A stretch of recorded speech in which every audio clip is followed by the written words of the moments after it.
एक SME IPOs को लेकर पिछले 6 महीने में 1 साल में काफ़ी बात चली है। हम सब समझते हैं कि एसएमई की इस देश को ज़रूरत है, एसएमई आईपीओस की। लेकिन एसएमई आईपीओस में आई एम श्योर आपने वो सारे मीम्स देखे होंगे, कैसे कुछ कंपनियां थी जिन्होंने 20 करोड़ की एप्लीकेशन डाली, उनको 20-20 हज़ार करोड़ के वो एप्लीकेशंस आ गई। और काफ़ी कंपनियां थी जिनमें लोगों को लगा कि शायद रिटर्न्स जो हैं वो आउटसाइज थे। कई कंपनियां उसके बाद उनमें से गायब भी हो गई।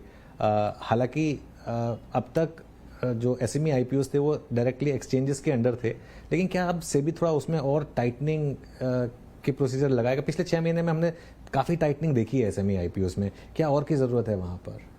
देखिए, एक तो वो जो एसएमई आईपीओ का सिस्टम था और जो रिलेटिवली लाइट टच था और अलग से मेन बोर्ड से अलग था, बिल्कुल, उसका ये भी था कि उसका फैसिलिटेट करना, क्योंकि हमारे इतने लार्ज नंबर ऑफ एसएमईज हैं, इतनी संख्या है उनकी, वो लोग मार्केट को एक्सेस कर सकें, और वो भी एक दायित्व है। बिल्कुल। दूसरा ये था कि उसको एक्सचेंज से ये रखना और उसमें लाइट टच रखना, लेकिन यदि उसमें कुछ ऐसी त्रुटियां देखी गई तो उसको भी थोड़ा सा टाइट करने की आवश्यकता पड़ी, तो हमने किया।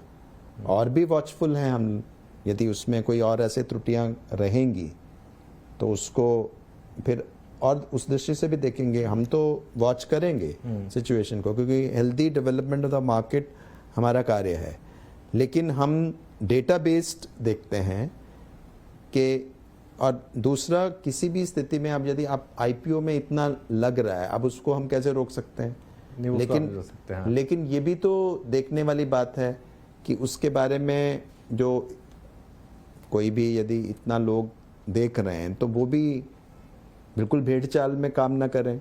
तो मैं ये कह रहा हूँ कि इन्वेस्टर्स को थोड़ा अपने आप को अपग्रेड करना पड़ेगा। बिल्कुल। और उनको बहुत सारी जो चीज़ों में, यदि मान लो कोई इस तरह के इन्फ्लुएंसर्स हैं जो कि इस तरह की पूरी जैसे हर्ड मेंटालिटी क्रिएट कर देते हैं, और उनको इससे अच्छा कि वो प्रोस्पेक्टस देखें, इससे अच्छा वो और चीज़ें देखें, उसमें और जानकारी करें। अभी जानकारी की खूब व्यवस्था है, और यदि इन्वेस्टर चाहे तो एक थोड़ा सा भी मेहनत करें ऑनलाइन, तो वो एक सब कुछ अवेलेबल कर सकते हैं। लेकिन मतलब उसके लिए आई थिंक बहुत सारे हमें और भी प्रयास करने पड़ेंगे इन्वेस्टर एजुकेशन के लिए। फिनफ्रांसिस